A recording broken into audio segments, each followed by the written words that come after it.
sumisigaw sila ng hold up during that time. Upon consummation of the said bypass operation, may dumating na dalawang motor, both riding in tandem. Ang nagmamaneho po, yung dalawang pulis. And ang kanilang backrider or pillion, yung two other male na kasama nila. And they attempted to rob yung ating confidential informant.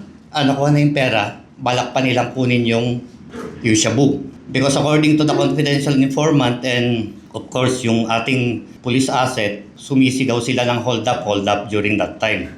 May nagpunta rito sa harap, meron sa likod. So both yung pintuan sa harap at sa likod, pilit na binubuksan. Kasi nga ang purpose nila ay hold upin pa yung mga nasa loob. Itong ating police na number 1, ang backride niya ito. While itong police na to, backride niya ito. Ito yung nasa loob ng sakyan.